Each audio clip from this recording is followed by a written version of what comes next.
Hello! Magandang pa rin tayo mga kabertudes at magandang pogi at syempre happy lang, good vibes lang para akit swerte, always panalo, always tagumpay. Yan, sa lahat ng mga nag-aantay ng video ko, eto na ang inyong lingkod, Madam Bertudes at para malaman nyo kung ano naman ang aking update ngayon or babasahan natin dahil syempre um, meron tayong mga ilang nagtatanong tungkol sa alias Rene. Ayan, si alias Rene. Titingnan natin ngayon si alias Rene. Ayan. Bagay ba? Baka naman na medyo sinisipon ako ngayon kasi alam nyo naman ako kasi marami lagi akong kausap. Kaya ngayon, um, medyo nagka-time ako para makagawa ako ng video para sa inyo. Ayan. Diba? Very bago ako matulog. Wait nyo ha. Ito yung video. Ito yung video ni alias Rene kasi maraming nagtatanong sa akin at maraming nagsasabi na madam, pwede bang paki-ano niyo si alias Rene? Yan. Tingnan natin si alias Rene. Siyempre. Yan. Kung totoo ba yung mga chika at mga sinasabi dyan. Alright?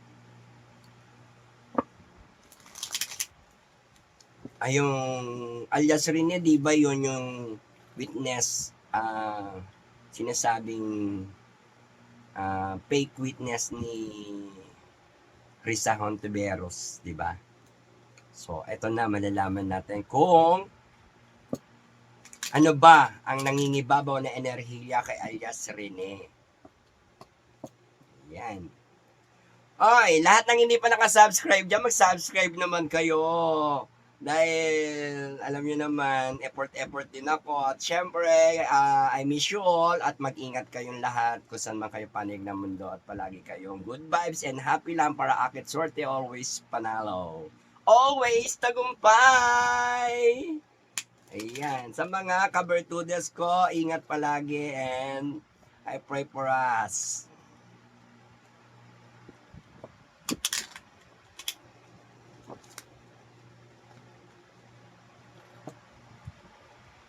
Ayan, sa mga tao na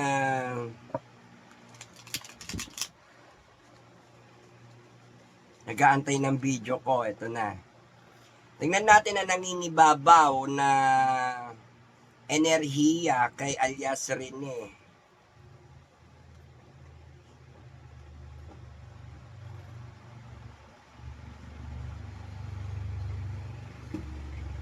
Okay.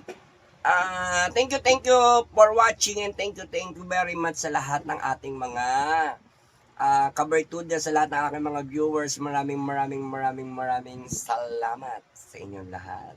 Thank you very much. Okay. Mga hindi pa nakasubscribe, mag-subscribe na ha. At like and share nyo kagad tong video and then comment. Nababasa ko ang inyong mga comment. Okay, tingnan natin ang tatlong nangingibabaw na enerhiya kay alias Rene. Ang witness ni Risa Hontiveros. Yan.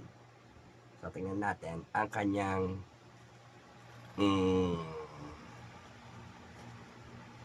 tatlong enerhiya.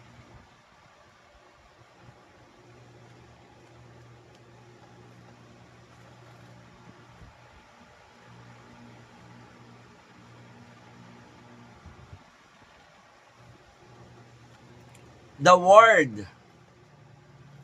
No? Eto siya, medyo, ayan na naman, may nararamdaman na naman ako mga katotohanan dito na talagang nakapaikot kay alias Rene na eto, meron siyang matatanggap na reward o natanggap na niya o natatanggap nung mga panahon ng naunang mga testimonya niya or tinatawag natin na naging career niya sa world ni sa mundo ng pag-iimbestiga sa kanya. Ayan, pag-interview o pagtatanong. Ngunit merong 4 na klase ng taong nakapalibot kay alias Rene. Una, tao lang din pero walang pera, maaaring yan din ay may involved for witness. At syempre, isa rin na tao na pupunta lang kay Rene pag may kailangan at aalis din pag wala nang kailangan or itinatawag natin by appointment, no? At dito naman yung nakapaligid sa kanya yung isang tao rin na napakaingay or napaka-startup or tinatawag natin na takless or taklesa o takleso, no? Meron mga naka-background sa kanya mga tao, 4, no? Hindi ko pwedeng iba't ibang kasarian, ano, babae or lalaki. So ito naman ay tinatawag natin na isang lalaki na palaisipan sa kanyang pagiging tahimik. So meron niyang function na sa kalagayan at sa mundo ngayon ni alias Rene ay may 4 na klase ng tao na problemahin niya o pinoproblema niya. Alright? So ayan, maaaring manumbalik, no? Ayan, tapos na pala kasi yung contract o iniisip niya yung katapusan. Maaaring may mga nakikita tayo or tsaka sinasabi dito na tapos na yung kontrata kay alias Rene. Parang ganon or naputol na yung mga connection o usapin ng panahon na hindi na siya binaback upan ng mga taon to. Excuse me ginubo talaga ako. At mga taon to.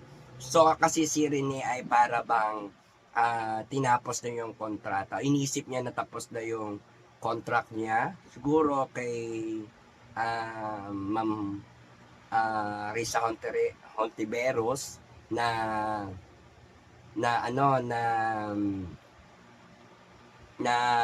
tapos na ako, kumbaga tapos na yung laban na inaakala niya tapos na yung laban at siya ay nagpasya kung saan siya papunta or uuwi or mag-stay or destination niya, no?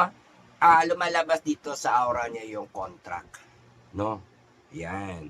Dito yung mundo ng mga taong naka-back up sa kanya at siya ay nakatatanggap ng reward, no? I don't know kung anong klaseng reward yan. Pwedeng bayad, ayan, no? O kaya reward, ayun, reward, award, reward, or blessing para sa kanya. Ayun na lang. Alright, and this is the card number 3. Yan.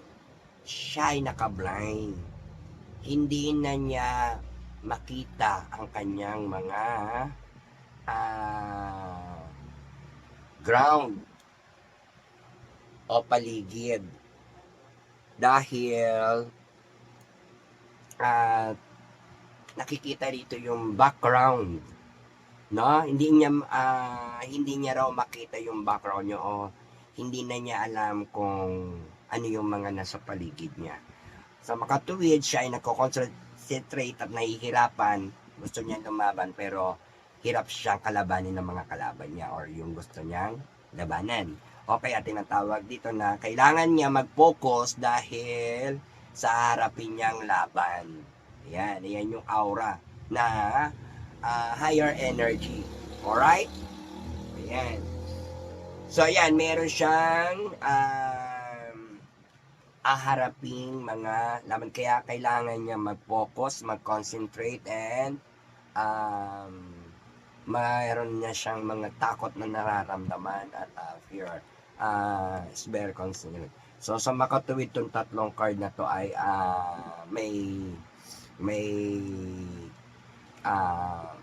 may aura at higher energy kay alias Rene.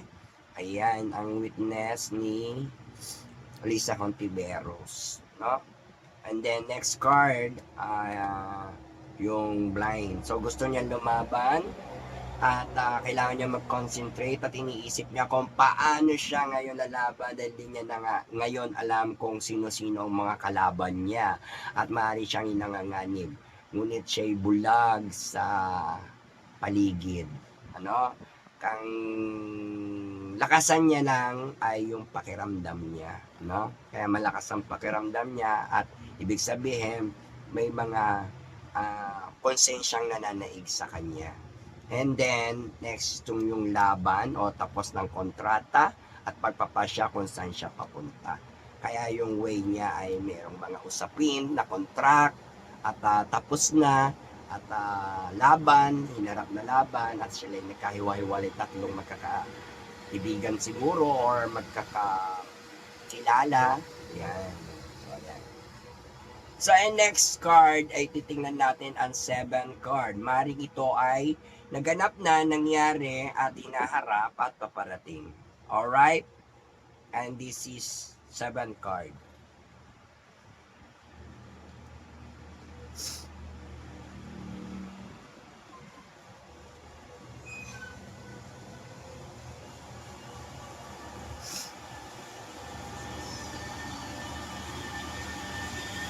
Pasensya na kasi medyo sinisipon na tinubo talaga ako ngayon. Kaya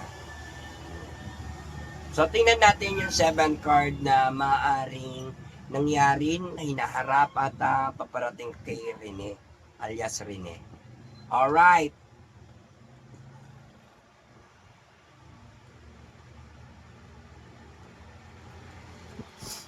First card.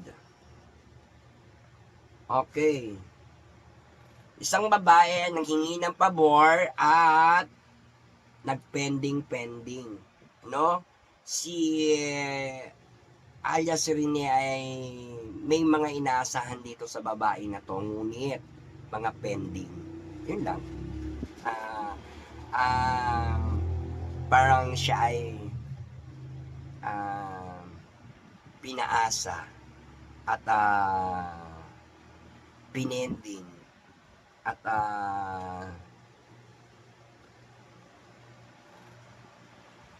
iniintay pa na lumalik siya. Ganon. O whatever na basta dito ay maraming mga involved na pending or maaaring baka naging kakulangan na sa suporta sa kanya at hindi tumupad sa mga usapan whatever, no? Basta maraming ayan yung mga ending or pag-iintay, no? Ayan, pending yung mga dyan dito sa babae na to, no? Hinihintay niya yung mga pag-asa niya or pending dito sa babae. I don't know kung sino itong babae, siguro alam niyo na kung sino to, no? Ayan, dealing. Meron pala talagang kasunduan. Meron silang mga transaction o kasunduan o palitan ng ugnayan o kasunduan. May naganap pala talagang kasunduan o reading doon sa mga pinasok niyang sistema ng kasunduan. Dahil hirap siya sa income o whatever, kaya siya ay nakipagkasunduan o nakipag-deal. Yan. Okay. Dahil dito, isa pa lang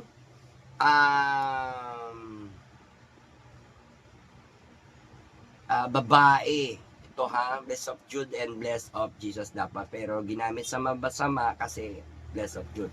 Isang babae pala ang tinulungan niya o tinutulungan niya at gustong maupo sa trono, sa higher seat, no, and hot seat, no. Yan yung tinutulungan niya at iyan din ang mga dahilan kung ano yung nangyari. Ito ay mayaman na babae at siya ang may hawak ng mga files o document. Ayan. At gusto niya, siya ay nasa posisyon. o trono at maaaring siya ay tumakbo rin talaga ng for president. Ayan. And then, nagkalabasan na talaga. At saka ito pa yung hawak ng babae, yung makapal na libro or documents, yun daw ang may mga hawak. At magpapakita at maaatang sa kanya mga dokumento. Ayan. Or files dito sa babae na to. And hindi ko alam, akala ni Rene, tagumpay na siya dito sa 1 million. This is the 1 million sign, ano, at deal. Hindi ko alam kung anong issue, kung ano tong 1 million, kasi ito ay million sign, and then blessed sign, and then basta million sign to, or big money. Ayan. Napasa kamay niya, at hindi rin natin alam kung iyan ay nahawakan niya ng buo. No? Excuse. May involved na pera o malaking pera.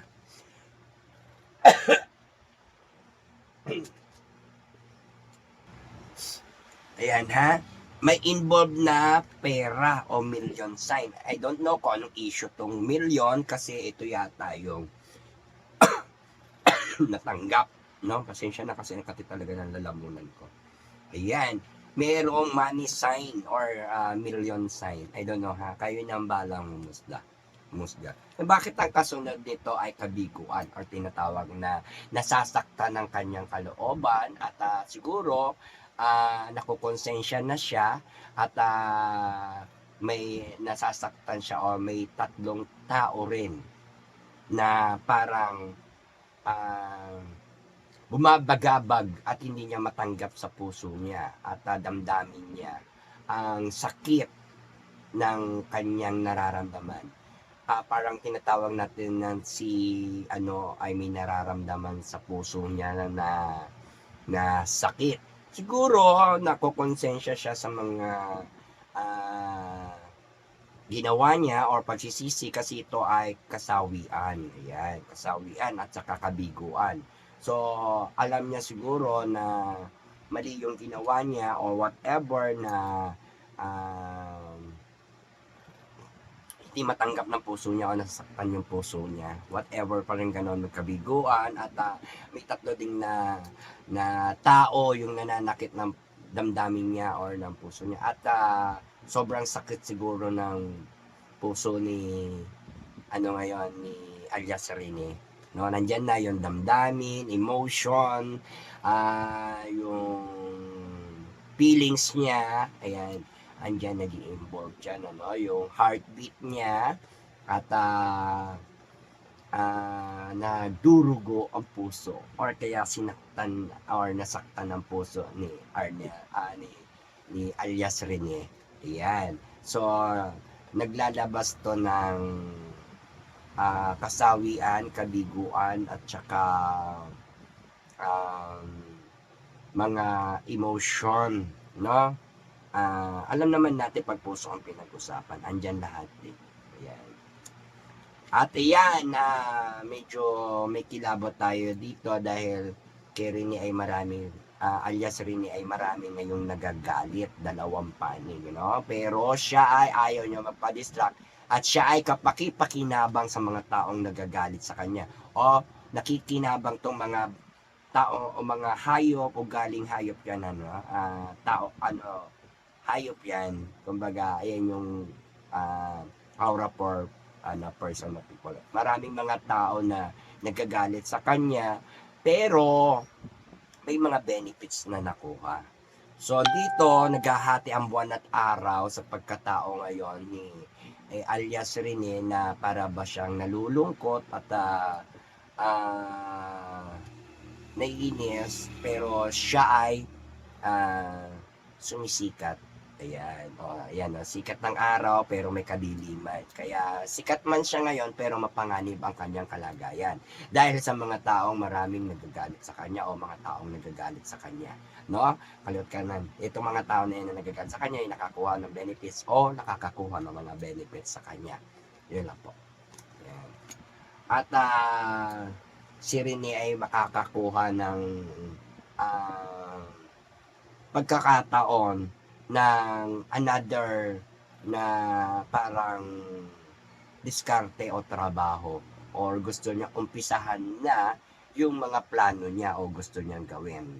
No?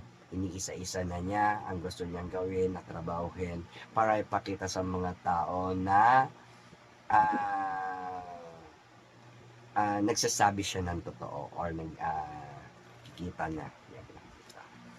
Ayan. Ito, actually kung natatandaan nyo, nabunot din ni Reza to, no? About doon sa scam, budol at pagbibigay. Si alias Rene ay parang feeling niya na budol din siya or na scam, no? Or nagamit, no? Whatever. Kasi dito ay tinatawag na naninimbag din siya. Tumulong siya at tumutulong siya ngayon sa dalawang panig. Kumbaga noon, nag-witness siya doon, ngayon nag-witness siya ngayon dito. So parang ganun, balance na nangyayari. So ayan, siya ay may mga portion na para bang siya daw ay nakulangan or ayun, ito million sign. Ayan. Lumabas, no? Ayan. So tingnan naman natin ngayon ang 5 katanungan kay alias Rene.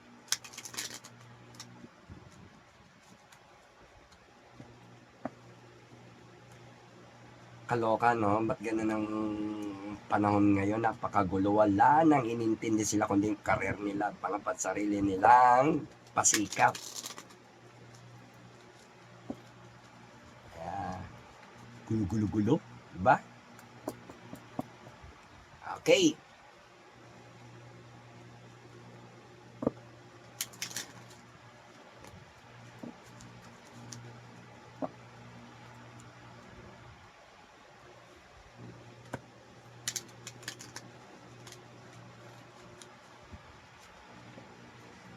Yan, shout out po sa lahat ng mga nagpapabati sa akin, sa lahat ng bansa, iba't ibang bansa, Italy, New York, Thailand, Taiwan, Singapore, Saudi, Cyprus, Canada, at Netherlands, at Hague, at America, USA, Australia, whatever.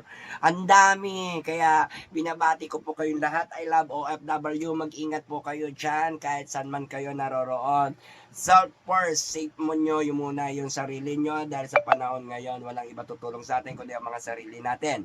And then, wala tayong mga aasahan sa mga taong inaasahan natin. Excuse me. Kaya, ingat po. Ingat po tayo mga kabartudes. At syempre, subscribe na and share nyo na kagad tong video na to. Ayan, para tayo ay sipagin pa rin akong maggawa ng video para sa inyo. At syempre, shout out sa mga new client ko at mga nakontak akong kliyente. Thank you very much and so much. Thank you so much. Yan, mukha na akong bruha. Okay, we'll be right back. Don't go away. Okay. Balikan na natin ngayon ang katanungan ni alias Rene. Ayan, so tingnan natin ang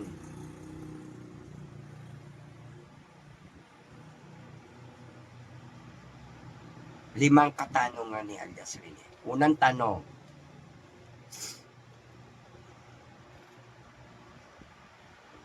ano bang gusto niyo tanong natin? Totoo ba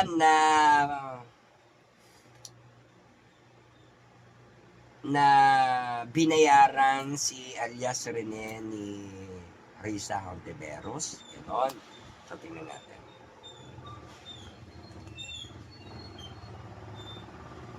The Hangman. Yes. Kasi nakahang siya eh. Yung mga time na yon si alias Rene ay lutang. Tiwarik ang kanyang isip kasi maraming nanghusga sa kanya o nag-judge. So para yung mga panahon na yon, gusto niyang patunayan. Meron siyang gustong patunayan para mapaniwala niya o masabi na niya sa wala siyang pake sa ibang tao. So parang ganun na may katotohanan din talaga na gusto niya kasing patunayan. Kaya tinatanong natin kung totoo ba na binayaran siya?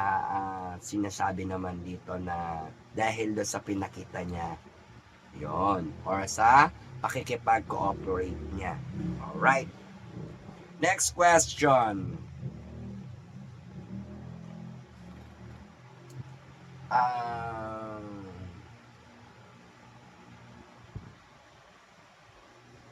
Totoo bang ginamit lang siya ni Risa Hontiveros? Tingnan natin kung totoo nga ba. Kikilabutan ako.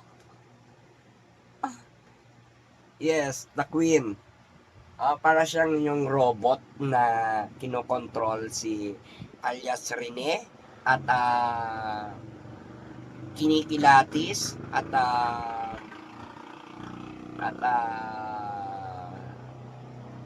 iniingatan or inalagaan, gano'n, or iningatan, ano. So parang makikita nyo rito, sabi na naman is yes, at yung robot siya alias rin at itong babae, ayan, na nasa posisyon ni Miss Risa Hontiveros. Ayan.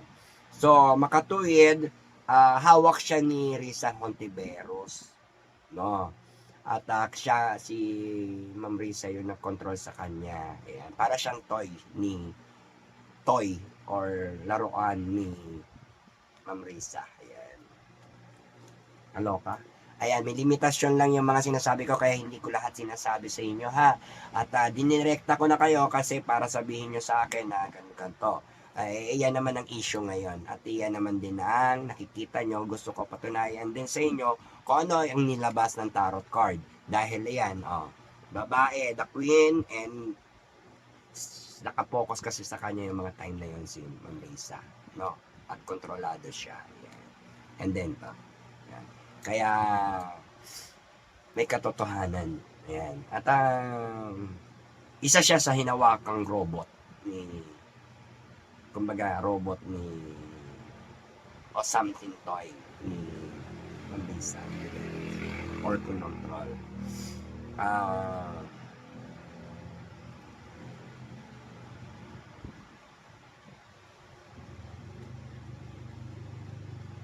Nagsasabi ba ng totoo ngayon si alias Rene sa social media? Tingnan natin.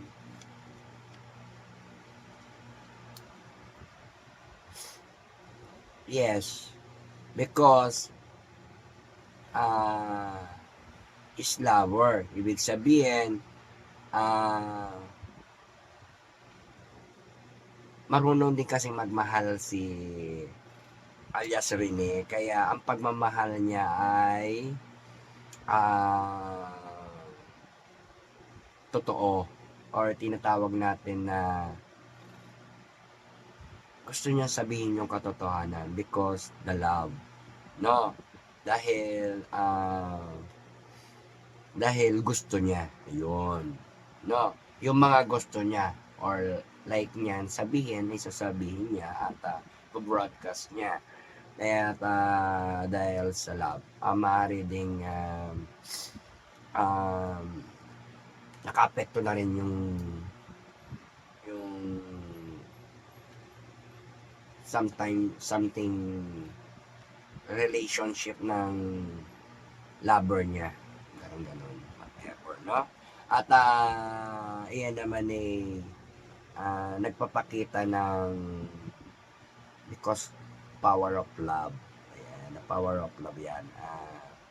Gusto niya makipag-communicate sa cases ni Kibuloy. Alam mo, parang kumilos yung anghel sa kanya. Ayan. Kumilos yung anghel kay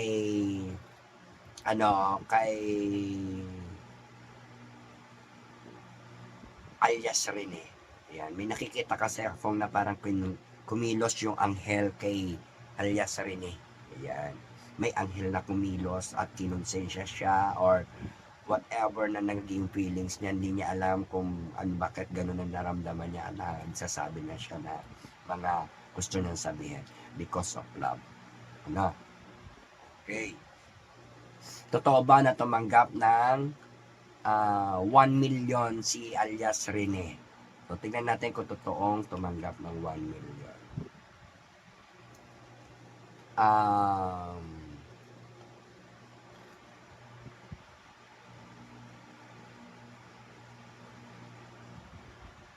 Dito, sinasabi is, yes, sa usapan. At, pero parang kumapit siya, then under observation. So, sa makatuwid, inoobserbahan pa niya kung kailan parang merong mga nangyaring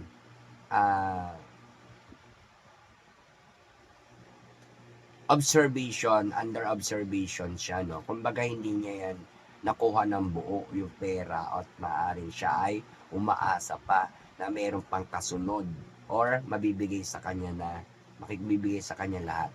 Hindi ko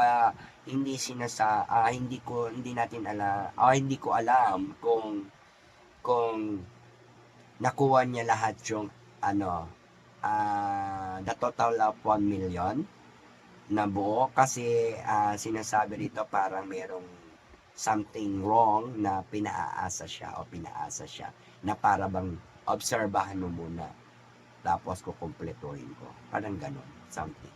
Kaya siguro ganyan nangyari, nagkuda-kuda na si alias Rene dahil may mga something wrong na hindi tumupad sa kanilang usapan or dealing.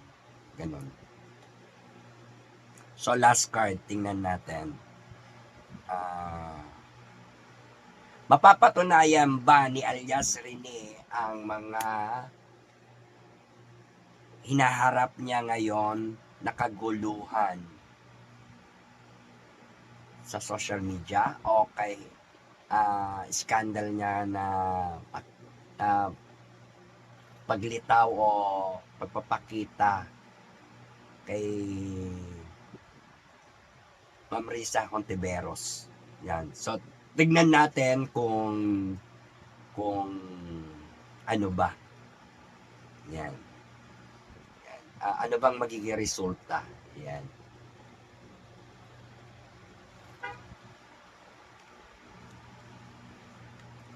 So, temperance. May mission siya. Ibig sabihin, nagbabalanse siya. Then about din sa financial. Hirap siya sa financial at nagbabalanse rin siya at meron siyang dapat harapin at pero siya ay magpa-fly or tinatawag natin na pupunta sa iba't ibang lugar o palipat-lipat siya. Siguro yun yung something na gusto niya makatago or makaalis, no? O makatakas na malayo sa mga issue or viral issue niya. Ngunit siya naman ay may mission. Dapat mo talagang harapin yan, alias Rene, at patunayan dahil dito ay may hirapan ang iyong status ng buhay dahil mapanganib at hindi maganda yung iyong paglipat-lipat sa iba't ibang lugar. Ayan. O pagtatago. Ayan. Dahil marami sa iyong maring humanting o humanap at ikaw ay malaki.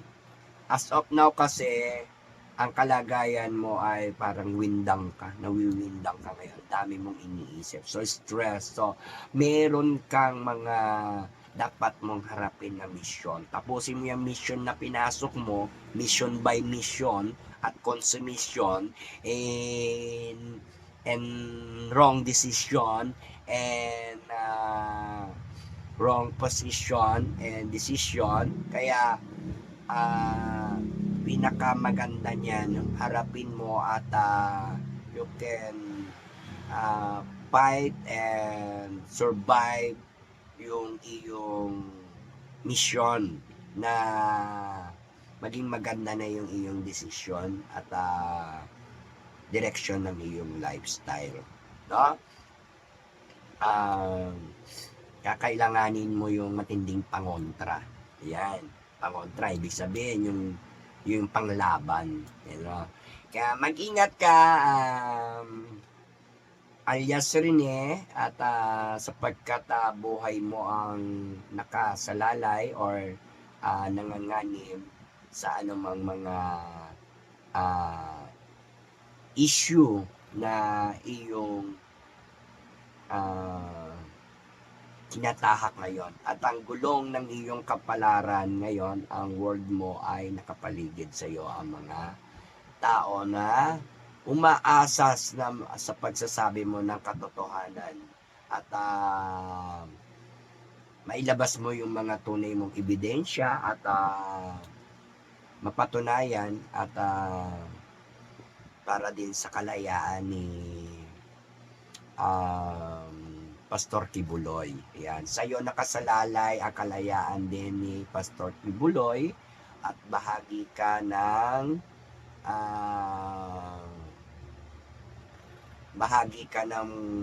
pagkapanalo ng anumang mga kaguluhan dito sa kasalukuyang nangyayari sa ating administrasyon. Okay? Sa ating gobyerno or sa ating mga social media issue. Ayan. Kaya dalangin ko ang iyong kaligtasan at mag-ingat ka palagi, alias Rene. Nawa, maging totoo ka at masabi mo ng walang takot ang katotohanan at ipakita mo ang iyong tunay na lakas ng loob at walang takot. May siwalat mo lamang ang katotohanan sa taong bayan at sa konsensya mo na alam mong mali, gawin mong tama para may panahon ka pa na para maging totoo. Ako, nakikita ko sa iyo, huwag kang pabago-bago ng isip at maging isa ka lang, isa lang yung iyong pangahawakang mga salita, ebidensya at katotohanan. No, dahil yan din ay makatutulong sa mga naapektuhang stress sa mga taong bayan, no, sa ating Pilipino at sa kaguluhan sa ating bansa. Naway ko rin na maging susi sa paglaya ni Pastor Kibuloy. Yeah. Maraming salamat po sa inyo mga kabartudes, and next issue na lang, next update na lang po natin siya kapag ka po ay napatunayan na natin kung ano ang mga inilabas ng tarot card, ano, sapagkat ako'y gabay lamang. Huwag po kayong magbasakin at magalit sapagkat pinakikita ko sa inyo kung ano ang nilalabas ng tarot card, sapagkat ang lahat ng yan ay sinabi ko na mangyayari at mangyayari yan. Kaya sa lahat ng mga ayaw makinig, bahala kayong manginig. Yun lang yun. Kaya sa lahat ng matigas ang ulo na pinipilit pa rin ang mali, pilit nyo lang, bahala kayo. Basta importante ay mahalaga at wala kayong pagsisihan sa bandang huli. Yun lang. At maraming salamat. Paki-like and share nyo ang aking video para makagawa pa ulit ako ng isa at nakikita ko ang mga views ko at subscriber ko na dumarami at para pambili ulit ako ng wig. Ganun. Para meron ulit akong pambili ng wig. Ayan. Dahil tutuyot na yung hair ko, kakaisip.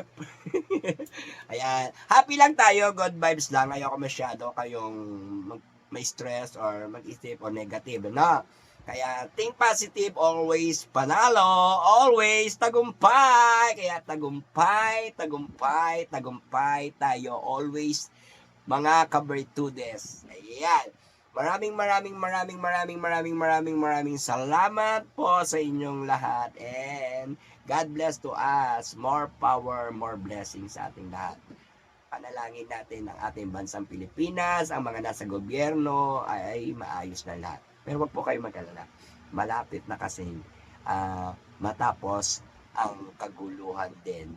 Nasa kalagitnaan na tayo ng third quarter. Ang mga Year of the Snake na kalagayan o attitude ng mga tao ay papasok na ng pailan-ilan ang Year of the Horse. Kaya sisipain niyang mga ahas ng kabayo.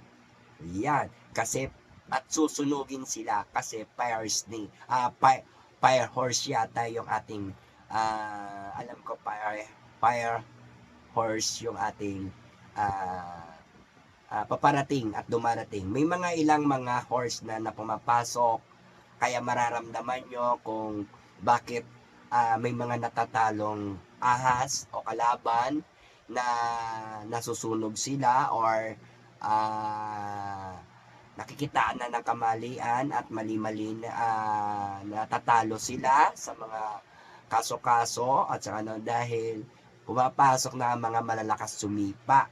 Ang mga ilan sa mga kabayo na papasok sa taon na to. Kaya ang change object niyan sa mindset ng tao, sa ginagawa ng tao, at sa pamumuhay ng tao.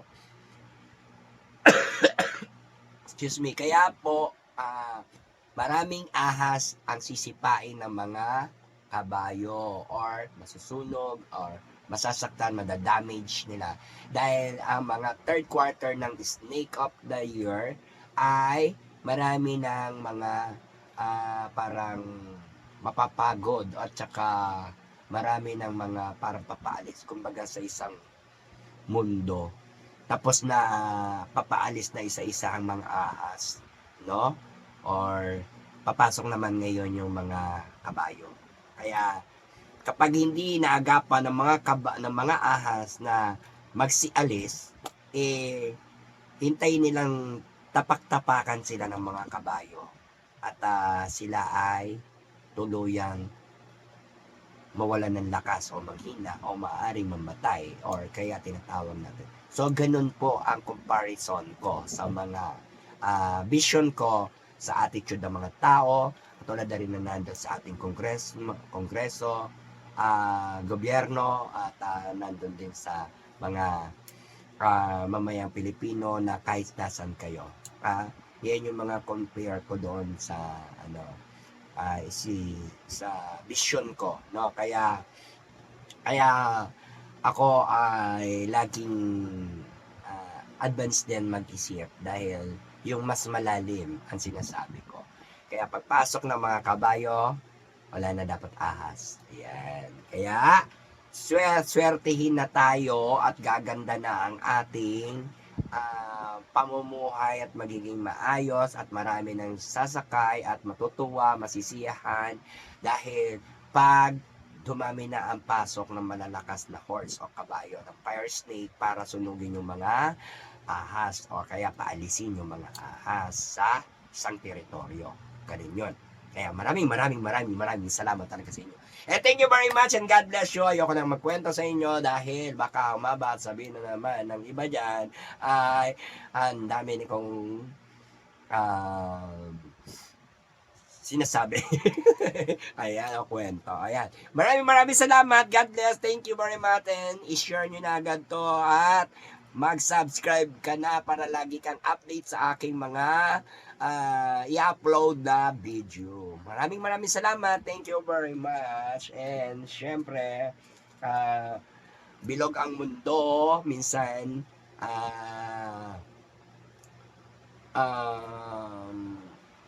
mabilis, minsan mahina ang ikot. Kaya sa mga tao na naniniwala at nagtitiwala sa akin at may pangunawa, maraming salamat sa inyo and God bless you. More power, more blessing. Mag-ingat po kayo palagi po kayo kasama sa akin mga panalangin, mga kabertudes. Naway wala kayo palaging sakit at magandang inyong kalagayan at trabaho at wala kayong problema. Ayan. Maraming salamat. Bye. See you next video again. Kaya share nyo na. Mag-subscribe ka na.